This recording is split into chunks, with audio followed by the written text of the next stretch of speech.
दिनै नैथि खेबनि थाखाय आं बिजाथि हिसाबै भैरबकुन्द समाजनिफ्राय कन्टेस्ट होनो नमिनेसन होबाय। बेखौ साबायखर इउपिपिएलनि दैदेनगिरिफोरखौ बिथांमोना एबारबो रायजोफोरखौ खालामनो थाखाय कन्टेस्ट खालामनो जे सुबिदा होबाय। बेखौ दिनै जों नैबे उदालगुरि जिल्लानि भितराव गासै मोनजि समस्तिनि सा 10 केन्डिडेटआ लोगोसेनो नमिनेसन होनाय बाथ्रामोन खिन्थु साथामसो केन्डिडेटनि हयथ' माबाफ्रा कमप्लिट जायाखै जिखिनि डकुमेन्टस कालेक्सन बे जाजोबैखाय दिनै होथ'नाय जायाखै सानैसोआ गाबोनबाबो होसिगोन हयथ' दिनैबाबो लेटबाबो होनो हागौ। जों जिहेतु खौसेयै खामानि मावदों खौसेथिनि थाखाय खामानि मावदों बेनिखायनो दिनै गासै उदालगुरि जिल्लानि मोन 10 केन्डिडेट गासैबो जयैनो नमिनेसन होनानै फैबाय। जों साबायखर होदों रायजो राजाफोरखौ जे इउपिपिएलनि जेसेबां रायजो राजा सापर्टार बिथांमोना ज'यै फैनानै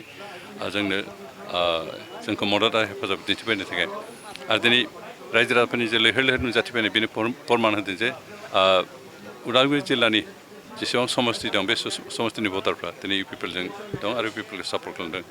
बेनिखायनो जों एबारनि जि बिसायख'थिनि फिथाइ बियो इउपिपिएलनि पक्षजों थांगोन बे खाथां।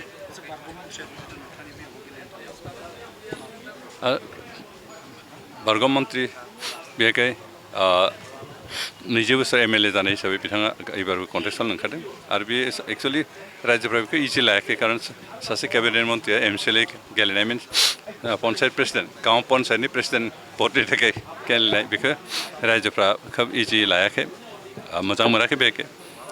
बिनिफ्राय आरो मोनसे बाथ्राबो ओंखारबाय थादों जे बिथाङा एबार एमसिएलए देरहायोबा नेक्स्ट काउन्सिलावबो गेलेगोन आरो काउन्सिल गेलेनानै देरहाखांब्ला एमसिएलएखौ फिसालानो होगोन आरो बे माबाखौ परियाल केन्डिडेट खालामनो नागिरदों पलिटिक्सखौ बेखौ रायजोफ्रा सुखुवाखै आरो बेनिखायनो रायजोफ्रा दानो बिथांनि एगेन्स्टै गावसोरनि बेरेखा साननायखौ फोरमायबाय आरो बेनिखायनो आं गियाखै थांनाय बारावबो बिथाङा स्टेन्डिं एमएलए हिसाबै दंखायोमोन बे समाव जोंनि आखायाव बिथाङा जेननो गोनां जादों एबारथ' 5 बोसोर बिथाङा पावारनिफ्राय गोजानमोन आरो बेनिखायनो जों एबार गियाखै बिथाङा मन्त्रि जानो हागौ 20 बोसोर एमएलए जानो हागौ खिन्थु बिथांनि समनि 20 बोसोरनि जिथु सार्भिस पाब्लिकनि थाखाय बे पाब्लिकआ रंजाथाव गोजोनथाव बिदि मावफुंनो हायाखै बेनिखायनो रायजोफ्रा बिथांजों गैया।